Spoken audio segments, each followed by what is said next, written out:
या ठिकाणी नवी मुंबई महानगरपालिकेमध्ये मी स्वतः अधिकारी होतो आणि त्यावेळेस मला ह्या सगळ्या गोष्टी ज्ञात आहेत असं मला वाटतंय। त्यामध्ये अनेक गोष्टी आहेत की ज्याप्रमाणे 1996 साली नवी मुंबई महानगरपालिकेला काहीतरी उत्पन्न मिळावं या उद्देशानं सेस सुरू करण्यात आला। त्यानंतर कालांतराने सेसला पर्याय म्हणून अनेक गोष्टी समोर यायला लागल्या, परंतु हे समोर येत असताना काही गोष्टींचा विचार करणं गरजेचं होतं, म्हणून हा एलबीटी हा प्रकार समोर आला आणि एलबीटीचं उत्पन्न निश्चितपणानं वाढत गेलं। ज्या पद्धतीनं एलबीटीचं उत्पन्न वाढवलं ते खऱ्या अर्थानं ज्याच्यावर आपण आज मात करून गेलो असं प्रॉपर्टी टॅक्स आणि एलबीटी म्हणजे सेस कर हा होता। ज्यावेळेस त्यांचं उत्पन्न आपल्याला पूर्णपणे मिळत होतं त्यावेळेस आपल्याला कुठल्याही गोष्टीचा स्रोत शोधण्याचा विचार आपल्या मनात आला नाही। त्या पद्धतीनं मी खऱ्या अर्थाने प्रॉपर्टी टॅक्स चे जे आमचे अधिकारी कर्मचारी सहकारी त्यांचा मी आभार मानेन की त्यांनी पूर्णपणे आतापर्यंत 25, 22, 23 वर्ष आज प्रॉपर्टी टॅक्सच्या माध्यमातून आपल्याला सांभाळलेलं आहे। त्याच पद्धतीनं एलबीटीचे जे अधिकारी आहेत, एलबीटीचे उपायुक्त आहेत, या 20 वर्षाच्या कालावधीमध्ये एलबीटी सारख्या उत्पन्नासाठी एका महिन्यामध्ये 100 करोड रुपये ज्यावेळेस एलबीटी बंद झाला असं डिक्लेअर केल्यानंतर ज्यांनी कर्मचारी अधिकारी यांच्या माध्यमातून जे वाघ साहेब आहेत, ते उपायुक्त आहेत महानगरपालिकेचे सेसचे, त्यांनी करून दिलं त्याबद्दल मी त्यांचं खरोखर मनपूर्वक आभार मानेन आणि त्या कर्मचाऱ्यांचं अधिकाऱ्यांचं कौतुक करेन। त्याच पद्धतीने प्रॉपर्टी टॅक्स ही अशीच बाब आहे, परंतु ज्यावेळेस मी ह्या सन्मान्य सदस्यांचं ऐकतोय त्या ठिकाणी त्यांनी सांगितलं आहे की एलबीटी महाराष्ट्र शासनाने बंद केला। एलबीटी महाराष्ट्र शासनाने बंद केला नसून त्याच्यावर हा पर्याय ठेवलेला आहे, त्यामुळे कृपया एलबीटी बंद केला म्हणून आपल्याला असे दिवस येत आहेत हे कृपया म्हणणं टाळा। कारण जीएसटी सारखा विषय आहे, ज्या ज्या वेळेस आपल्याला गरज आर्थिक पैशांची असेल, कारण केंद्रामध्ये आज आमची सत्ता आहे, महाराष्ट्रामध्ये आमची सत्ता आहे आणि आम्ही या ठिकाणी सत्तेचे सहभागी आहोत। आम्हाला माहित आहे आम्ही महानगरपालिकेला कुठल्या पद्धतीनं कमी या ठिकाणी पडू देणार नाहीत आणि त्या माध्यमातून अनेक गोष्टी या ठिकाणी समोर येत आहेत। निश्चितपणानं आपल्याला महाराष्ट्र शासन आपल्याला काही पैसे देतील आणि त्यानंतर आपण त्याच्यावर काहीतरी बांधकाम सुरू करू, जसं पाटकर साहेबांनी सांगितलं असं आपल्याला करण्याची गरज नाही, परंतु निश्चितपणाने आपल्याला उत्पन्न आपल्या ह्या प्रभागाचं वाढलं पाहिजे या दृष्टिकोनातून अनेक गोष्टी आपल्या समोर आलेल्या आहेत। मी त्यातल्या काही गोष्टी सांगेल की नवी मुंबई महानगरपालिकेच्या हद्दीमध्ये अनेक गोष्टी आहेत की त्या ठिकाणी गाव गावठाण हा परिसर आहे, ते त्याच्यामध्ये बिल्डिंगवाले बंगलोवाले या प्रत्येक लोकांनी आपल्या आपल्या परीने वाढीव बांधकाम या ठिकाणी केलेलं आहे। कारण एक घराची घरपट्टी असताना आज त्या ठिकाणी 100 घरं त्या ठिकाणी झालेले आहेत, परंतु प्रॉपर्टी टॅक्स तेवढाच राहिलेला आहे। ते लोक देण्यासाठी तयार आहेत, इच्छुक आहेत की माझ्या घराची प्रॉपर्टी माझ्या नावाने झाली पाहिजे आणि म्हणून मला प्रॉपर्टी टॅक्स तुम्ही सांगा त्या पद्धतीने भरायला मी तयार आहे। परंतु असं असताना त्या ठिकाणी अनेक लोकांना या ठिकाणी दाखवण्यात आता की हे या ठिकाणी आता प्रॉपर्टी टॅक्स लागणार नाहीत, कारण गावठाणातलं घर आहे, सिडकोची परवानगी आहे नाहीये, महानगरपालिकेची परवानगी नाहीये। त्याच पद्धतीनं या ठिकाणी पाण्याचाही तोच प्रश्न येतो, पाणीपट्टी त्या ठिकाणी नाही। आज या ठिकाणी दुसरा पाणीचा प्रश्न सुद्धा उपस्थित होत आहे, कारण या नवी मुंबई महानगरपालिकेमध्ये आज एवढ्या मोठं मोरवे धरण आपण बांधलेलं आहे, त्या माध्यमातून आपण 24 तास या ठिकाणी पाणी देण्याचा मनोदय या ठिकाणी आपण व्यक्त केलेला आहे। पण मी असं म्हणेन की आज आपल्याला 24 तास पाणी देण्याची काही आवश्यकता नाही, कारण जे घरातले लोक आहेत, बंगलोतले लोक आहेत, त्यांना फक्त 2 वेळा आपण पाणी देतो आणि झोपडपट्ट्यातील जे ठराविक लोक आहेत त्यांना आपण 24 तास देतो आणि 24 तासाच्या वल्गना आपण करत असतो। कारण या ठिकाणी नव्या मुंबईमध्ये आज मला 24 तास पाण्याची गरज नाही, कारण पाणी आपण वाचवणं ही काळाची गरज आहे. पाणी वाचलं तर भविष्यामध्ये आपल्याला आपल्या आर्थिक गोष्टी सुद्धा या ठिकाणी सुधारणा होतील, की ते पाणी कुठल्या तरी ठिकाणी देऊन आपल्याला आर्थिक सोर्स आपल्याला त्या ठिकाणी करता येईल. आणि अशा अनेक गोष्टी आहेत. त्यामध्ये नळजोडणीचा प्रश्न आहे आणि ह्या ठिकाणी आपल्या सिडको, MIDC आणि नवी मुंबई महानगरपालिका हे प्राधिकरण हे महाराष्ट्र शासनाच्या अंडर येत आहेत आणि त्यामध्ये अनेक सिडकोच्या बद्दल किंवा MIDCच्या बद्दल या ठिकाणी आपल्याला आर्थिक सोर्स म्हणजे प्रॉपर्टी टॅक्स आणि सेस उपकर हा जो आहे की त्यांच्याकडे आपलं घेणं आहे. हजारो कोटी रुपये त्या ठिकाणी आज सिडको सारख्या संस्थेमध्ये आपले पडलेले आहेत, की जवळपास MIDC मध्ये आहेत. आपले MSEB जे आहे की त्यांच्यामध्ये आपल्या पैसे पडलेले आहेत, की ते त्यांचं कुठेतरी एकच सत्ता असल्या कारणामुळे, शासन एक असल्या कारणामुळे त्या ठिकाणी हा सुसूत्रपणा आपल्याला यायला पाहिजे. त्या उद्देशाने आपण जो तो मार्ग काढला तर निश्चितपणाने त्या ठिकाणी सुद्धा आपल्याला उत्पन्न वाढीचा विचार आपल्याला निश्चितपणाने करता येईल. आणि त्या ठिकाणी बऱ्याच आणखी काही गोष्टी आहेत की महानगरपालिका आणि निमशासकीय प्राधिकरणाच्या खासगी मालकीच्या मोकळे जागा आहेत. त्या जागांचं आपण जर सर्वेक्षण केलं आणि त्याला जर प्रॉपर्टी टॅक्स आणि सेस या ठिकाणी जो लावला तर निश्चितपणाने त्या ठिकाणी सुद्धा आपल्याला उपलब्धता आर्थिक सोर्सची अनेक ठिकाणी होऊ शकते. त्याचबरोबर मी एकच सांगेल की ह्या ठिकाणी जो नवी मुंबई महानगरपालिका क्षेत्रामध्ये अनेक कंपन्या आहेत. रिलायन्स आहे, महानगर गॅस आहे, टाटा आहे, टाटा आहे, MSED आहे, की ज्या वेळेस आपण त्यांना रस्ता खोदण्याची परवानगी आपण ह्या ठिकाणी त्यांना देत नाही आहेत, परंतु लाखो करोड रुपयाचे रस्ते त्यामुळे आपण रस्ता तयार करायचा आणि कुठेतरी रिलायन्सची केबल टाकण्यासाठी परवानगी आपणच द्यायची, परंतु पैसे मात्र गोळा आपण करत नाहीये. कुठेतरी त्या ठिकाणी हा उत्पन्नाचा स्रोत त्या ठिकाणी मोठ्या प्रमाणात उत्पन्न झालेला आहे आणि त्यानंतर तो रस्ता आपण बंद करतो. ज्याप्रमाणे जर रस्ता तयार करायला पैसे लागतात त्याच पद्धतीनं आपल्याला बंद करायला तेवढेच पैसे आव्हाना ते ह्या ठिकाणी एस्टिमेटच्या माध्यमातून निघत असतात. तो सुद्धा खर्च पाण्याचा, MSEBचा, रिलायन्सचा वगैरे असे अनेक वाहनांना आपण जी परवानगी देतो ती एकच काहीतरी महिना त्या ठिकाणी ठेवा, की त्या महिन्याच्या कालावधीमध्ये त्या पिरियडमध्ये आपण खोदून रस्ता तिने डागडुगी केला पाहिजे, असं आपलं बंधन असलं पाहिजे. परंतु या ठिकाणी मी बघतोय या ठिकाणी आज वॉटर सप्लाय डिपार्टमेंट असू द्या या आपलं इंजिनियर डिपार्टमेंट असू द्या, यांच्यामध्ये ताळमेळ मात्र कुठे दिसत नाही.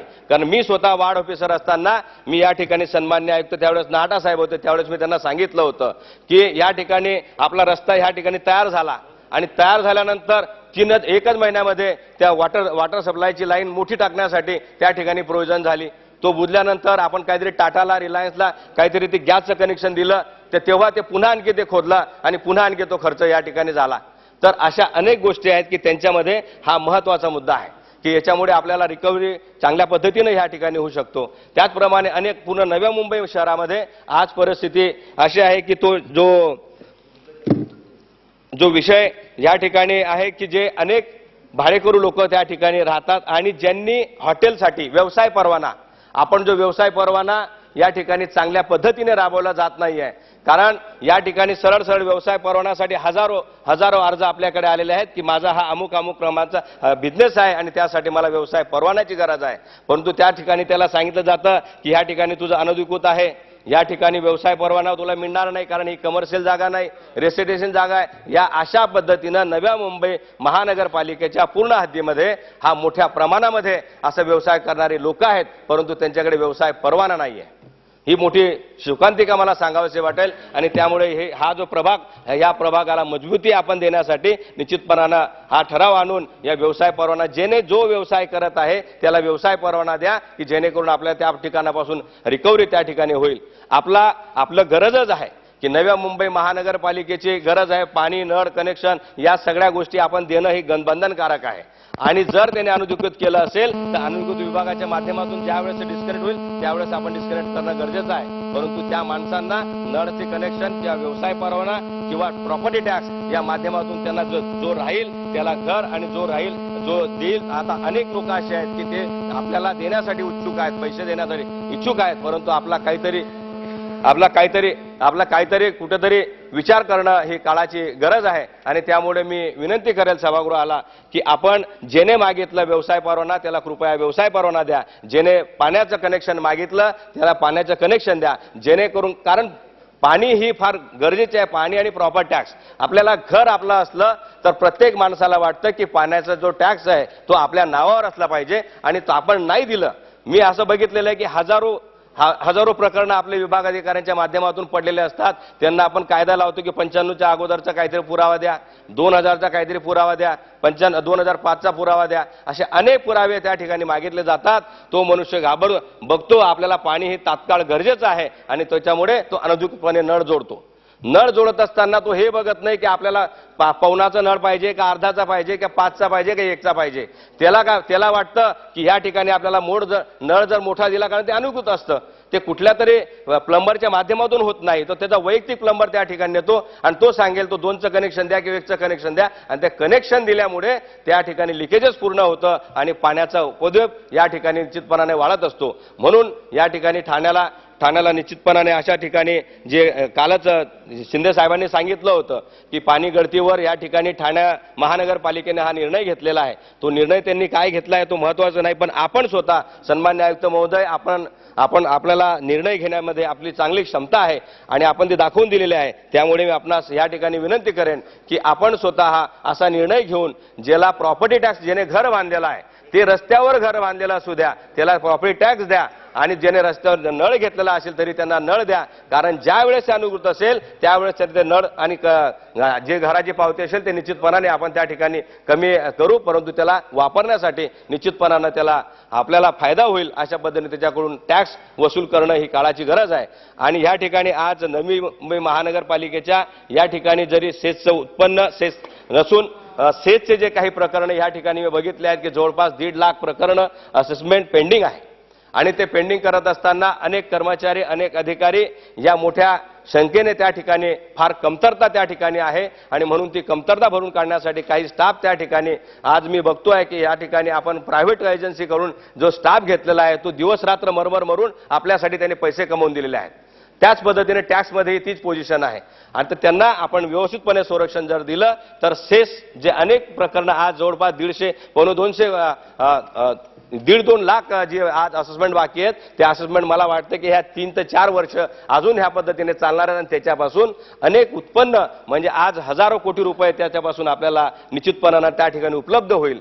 तर असं माझं मत आहे. त्याच पद्धतीने प्रॉपर्टीचा तो प्रश्न आहे. प्रॉपर्टीला पुन्हा आपण सेकंड हँड त्या ठिकाणी देऊन म्हणजे स्टाफ त्या ठिकाणी पूर्ण देऊन त्यांच्या माध्यमातून ज्या पद्धतीनं आपण एमआयडीसी एवढं मोठं शहर आहे ठाणे जिल्ह्यामध्ये आज सर्वात मोठी महाराष्ट्रामध्ये आपली एमआयडीसी आहे, त्याला आपण हजारो कोटी रुपयाचे आता या ठिकाणी कामं आपण देतोय आणि करतोय आणि त्या ठिकाणी उत्पन्न आपलं मात्र फार कमी प्रमाणात मिळत आहे. तर त्याच्यावर पूर्ण त्या पद्धतीनं आपण जर यंत्रणा त्या ठिकाणी राबवली आणि आयुक्तांनी सन्मान्य आयुक्त महोदयांनी त्या ठिकाणी आदेश दिले रिकव्हरीचं तर निश्चितपणानं आपल्याला त्या ठिकाणाहून एलबीटी सेस आणि जे प्रॉपर्टी टॅक्सचं उत्पन्न आहे निश्चितपणानं त्या ठिकाणी वाढेल. आज खऱ्या अर्थानं आपण या ठिकाणी ही जी सभा या ठिकाणी जी आयोजित केली सन्माननीय महापौर महोदय मी आपला आभार मानेल की आज नवी मुंबईमध्ये 20 वर्षामध्ये अशी जी विशेष सभा होती ती ह्या ठिकाणी कोणी लावली नाही, परंतु आपण या ठिकाणी लावली आणि नवी मुंबईमध्ये जे एलबीटी सेस या संदर्भामध्ये